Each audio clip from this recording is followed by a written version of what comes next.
Well, I'm glad I got that off my chest.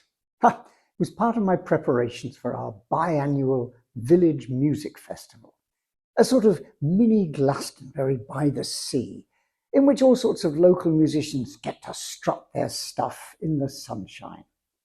Everything from gentle folk to screaming rock via close harmony, Celtic roots, ska, salsa, whatever you like. It was a great day out, wonderful weather, great company, and some not unimpressive music being made. And it got me thinking about some of the innovation history that enables something like that to happen. Now, part of the challenge for any band, and particularly any band member, has always been about getting yourself heard. That's not such a big deal if you're the drummer. You can hammer away on all sorts of surfaces and make a feral row. After all, jungle drums didn't become a primary communications medium by accident. And it's not too bad if you're a brass player. Whether your particular noise is joyful or otherwise doesn't really matter if you've got several feet of piping and some kind of an amplifying bell at the end of it to blast out your sound. Now, the difficulty comes if you're in the band and all you've got are 6 strings and a little sound box made of wood. It doesn't cut through. It doesn't carry very far. In fact, the only person who's probably got it even worse than you is the singer, desperately mouthing like a drowning swimmer, trying to call for help above the roar of the other sound waves. Now, fortunately, human beings are particularly good at coming up with solutions. And the guitar's route to being heard turns out to be a masterclass in how innovation actually works. Take the lute as an example. Now, that was a big improvement on the soft lilt of an Aeolian harp with the wind gently sighing across the strings. Give those strings a bit of a belly beneath them so the sound can resonate before escaping, and you've got a much better chance of cutting through. That made the lute the ideal traveling instrument for the itinerant musician. And you could find it in taverns and town squares, concert halls, and at court throughout Europe and North Africa. And from there, it wasn't a huge leap to the guitar. The Spanish luthier Antonio Torres Jurado didn't invent it, but his 1850s fan bracing let makers build bigger bodies without them collapsing under the tension of the strings. And that finally gave players a workable balance of tone, projection, and volume.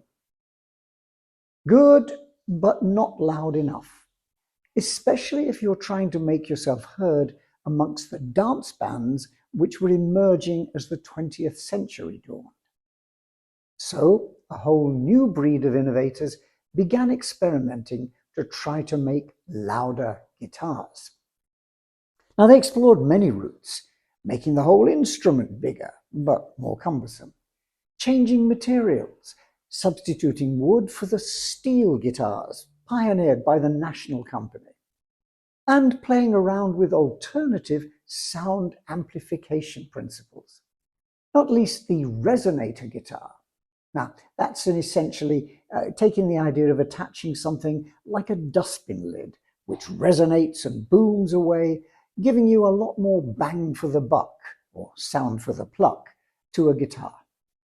Now, this last idea was particularly embraced by the Dopiera brothers, Slovakian immigrants to the United States who set up the Dobro company and gave their name to that guitar variant whose haunting sound instantly conjures up the wide prairie landscape with its rolling tumbleweed, the stuff you see and hear in 1,000 films.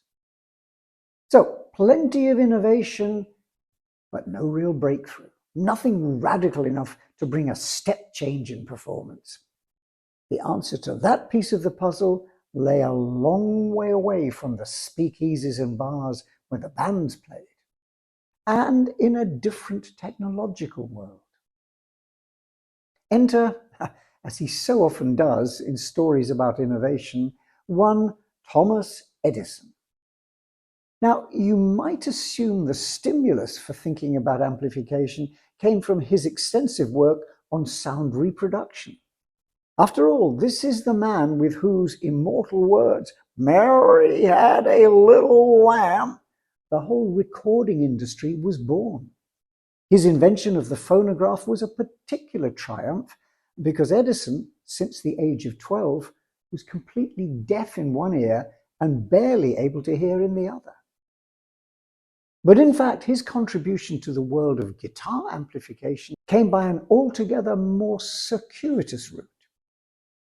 It began in his famous invention factory in Menlo Park, New Jersey, where he put into practice his ideas about how to innovate.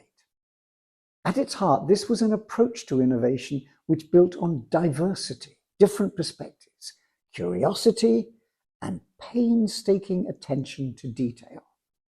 Recording the results, the failures as well as successes, so that they could act as signposts for others to follow as they gradually mapped out the landscape of the new technologies they were exploring. And making sure they pinned down whatever came out as the company's intellectual property.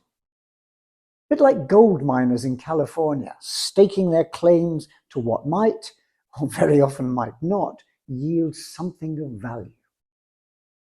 Now, back in 1880, a problem was emerging in the light bulbs which the company had pioneered. Because over time, the inside of the glass became sooty, which meant that their primary purpose of illuminating things was somewhat restricted. They also noticed that the bulbs would sometimes glow with a sort of strange blue fluorescence, and sometimes a shadow was left on the inside glass behind the filament, as if carbon was somehow being blasted off the filament and hammering up against the glass wall. Now, Edison and his colleagues experimented and explored, trying to find both an explanation for the problem and a way of solving it. And one idea was to put a metal plate inside the bulb, separated from the main filament, and wired up to a battery. And Edison, when he did this, found that when the plate was connected to the positive battery terminal, a small electric current flowed through the vacuum from the filament to the plate. But the reverse wasn't true. Now, this seemed interesting, so he duly patented the Edison effect in 1883. It actually took 20 more years and J.J. Thomson's discovery of the electron to explain what was going on. Chance plays a big role in innovation, in this case at the hands of John Fleming. Now, he was a British scientist working for the Edison Company in their UK branch. But in 1881, he'd visited the United States and saw the Edison effect for himself. 10 years later, working for another company in the emerging radio industry, he made a connection. He was wrestling with the problem of converting alternating current, AC, to direct current, in which electrons only flowed one way. He remembered and replicated the Edison effect, and particularly the filament and plate idea, and patented his Fleming valve in 1904. Effectively, it was a one-way switch for electricity.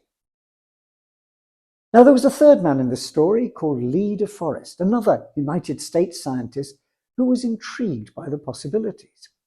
He added a third element, a piece of wire mesh between that filament and the metal plate. And he noticed that by changing the voltage on that grid, that little mesh of wire, just slightly, he could turn up or turn down the output signal. So where Edison and Fleming had discovered a simple on-off switch, what De Forest had come up with was a way of controlling the flow. Now, with this invention, the triode valve, you could do useful stuff, like turning the lights up or down with a dimmer switch. What you were doing was amplifying the signal, an idea with big implications for an army of hitherto muted musicians. Things quickly fell into place. With the advent of the phonograph, the radio, and the telephone, the idea of converting sound waves into electrical impulses and then reversing that process was already being widely used. Patents began appearing from 1910 as people began putting telephone transmitters inside violins and banjos. By the 1920s, they were attaching telephone button microphones to the bridge of their instruments. They weren't entirely successful. As you turned them up, so the microphone picked up all sorts of other sounds and generated the unpleasant squeal of feedback. The breakthrough came in 1931, when George Beauchamp designed a one-piece instrument cast in metal, resembling more a frying pan than a guitar. But together with Harry Watson of the National Company, they took the credit for having built the design which qualifies as the world's first electric guitar.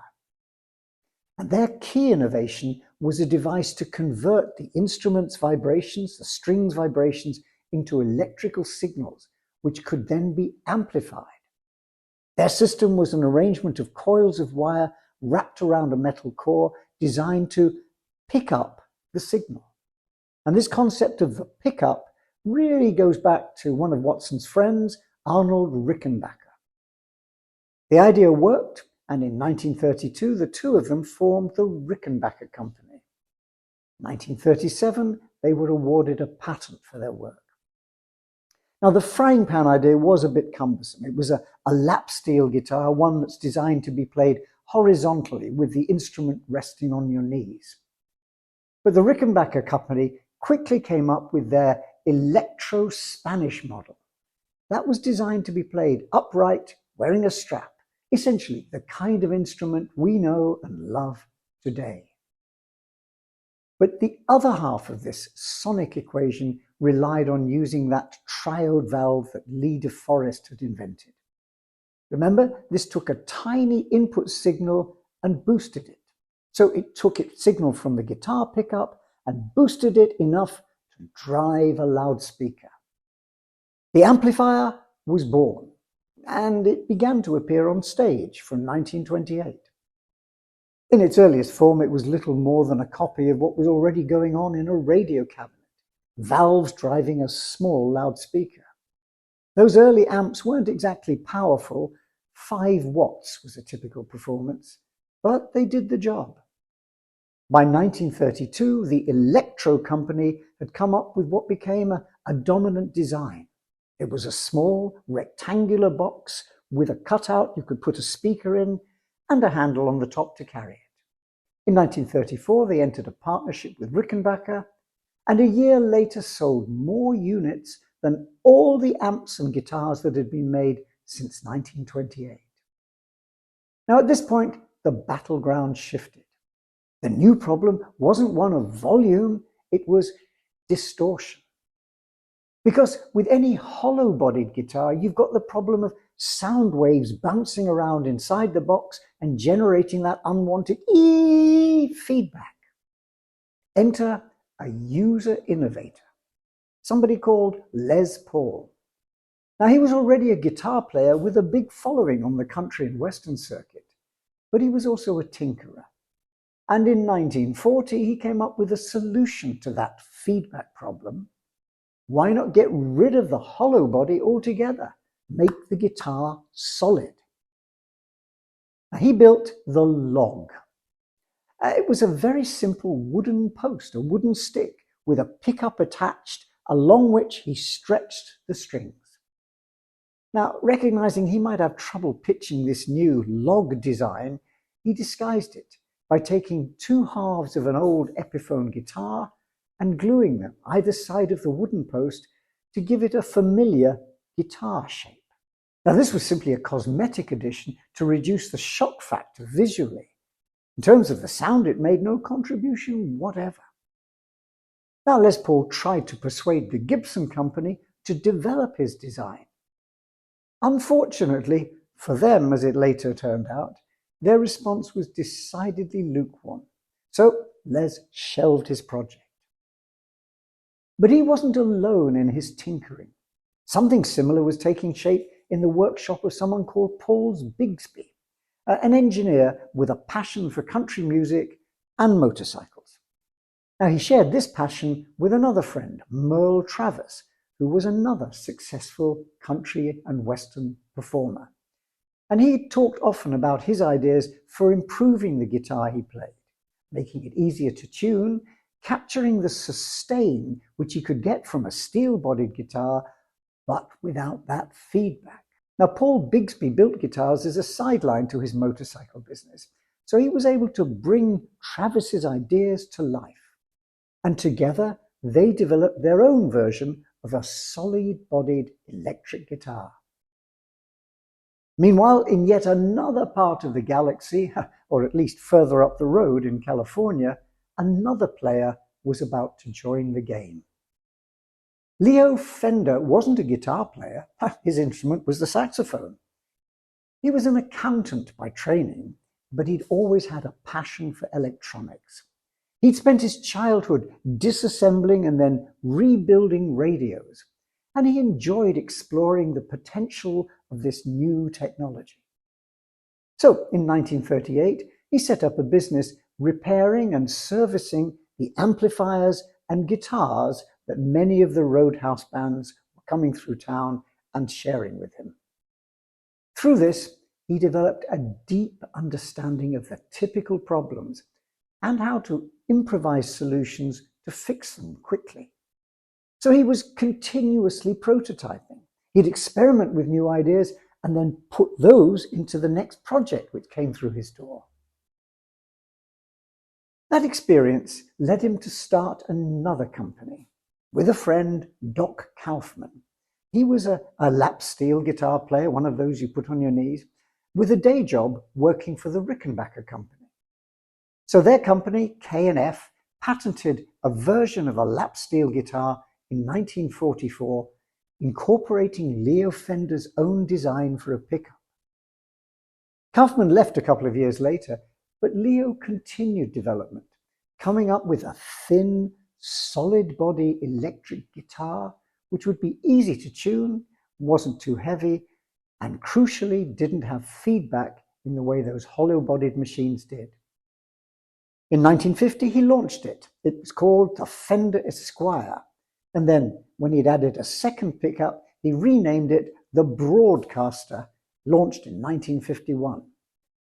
Unfortunately, the threat of a lawsuit from the rival Gretsch company forced him to change the name, with the result that the guitar became known as the Telecaster. 3 years later, he built a new model, adding more of his innovations in pickup design, 3 of them now instead of 2, and giving the player a lot of control with a 5-way switch.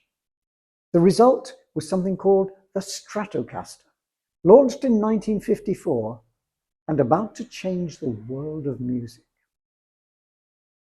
So, by the end of the decade, the distortion problem had been solved.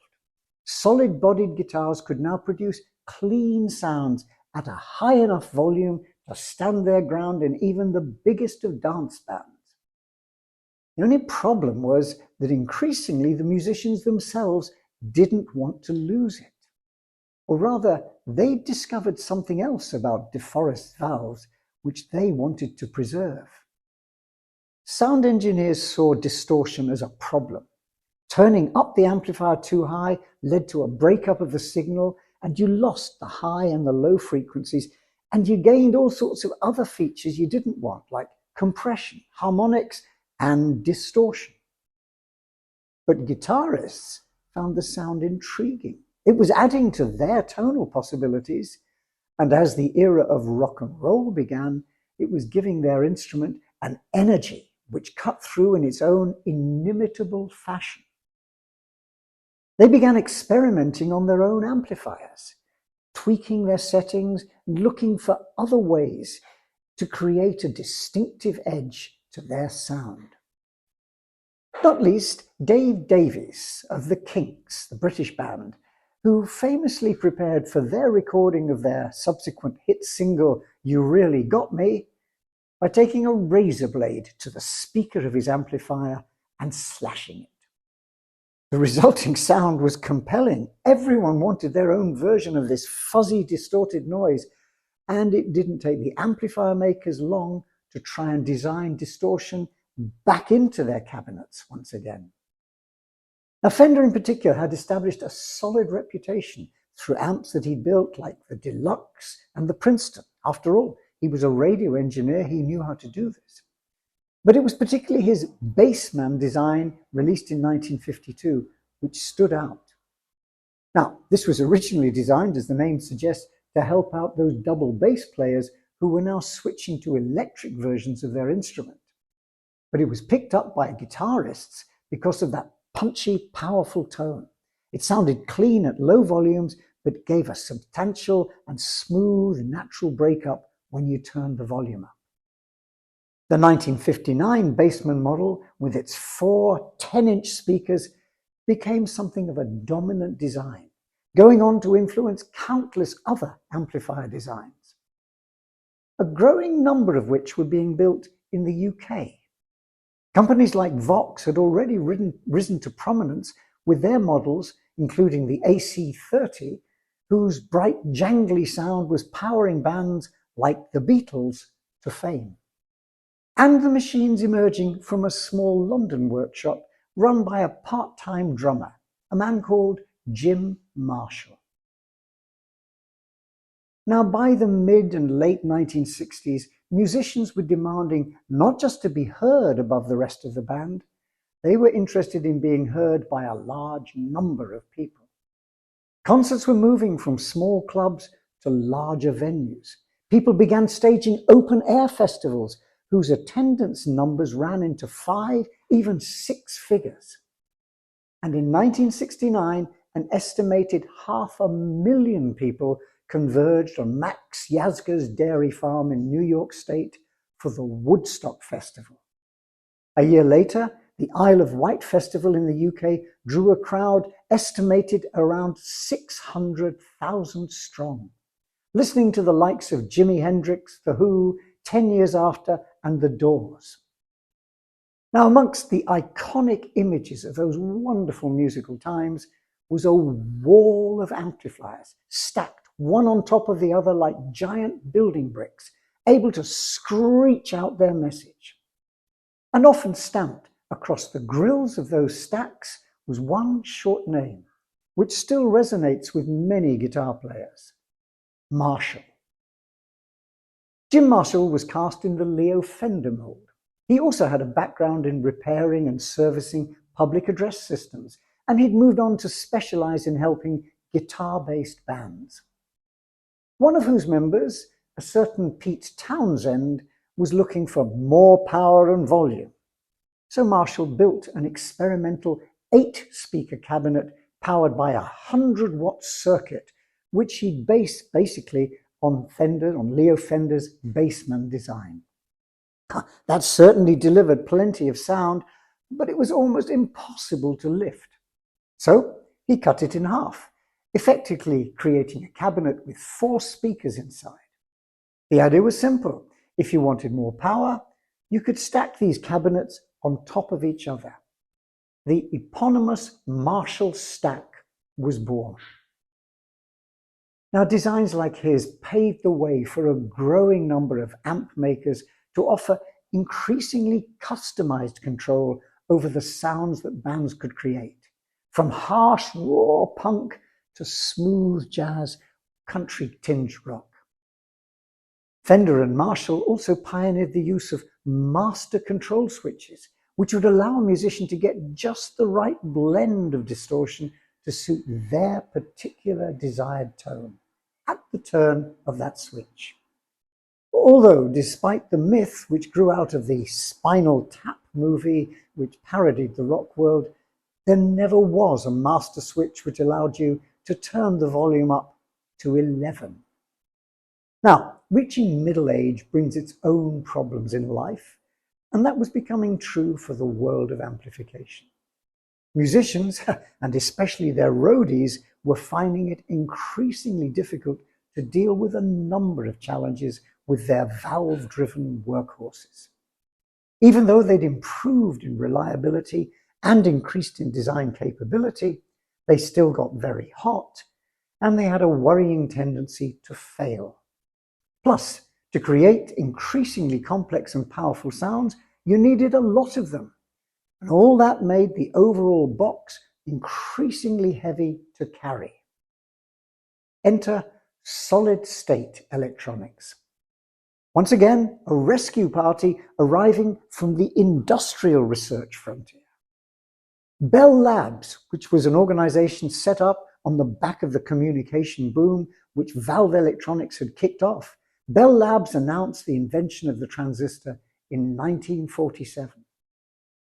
This semiconductor essentially did the job of a valve, but in a single solid component. One that quickly became much more reliable, much more versatile, much lower in power consumption, and crucially, much cheaper. So by the 1970s, solid-state amplifiers were becoming widely used, offering lighter weight and increased performance possibilities. And in parallel, advances in computer technology were bringing smaller, powerful devices to people's homes and desktops, the home computer. It wasn't long before such intelligence and programmability became part of the growing music tech world, adding still further to the range of possibilities offered to aspiring as well as performing musicians. In the 1990s, the emulator arrived. Essentially, this was computer software which modeled and then reproduced any sound you might be interested in. It could sample all the different features, those walls of sound from the 1960s, those stage amps from the 50s, whatever you wanted, you could create that or recreate that through software emulation, driving a basic amplifier. Which was great news, not just for professionals, but for a new and growing market of hobbyists. Enthusiastic amateurs who wanted to act out their fantasies. With a little box sitting on top of their amp, they could close their eyes, play a few notes, and come out of the amp sounding exactly like Jimi Hendrix, Eric Clapton, whoever they aspired to be. So, with software emulation and hardware customization spreading out to offer any kind of experience, any kind of sound modification you want, whether it's Dave Davies style raw fuzzy distortion, right across to any esoteric variant on the original notes you played that you might desire, we've moved to a very different world. Certainly to those struggling dance band players of 100 years ago. But some die-hard musicians, just like die-hard vinyl enthusiasts, insist the sound's not the same.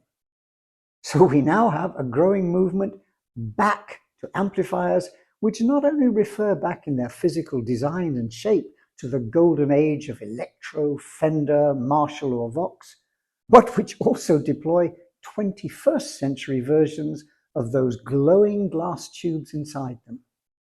The Valve is very definitely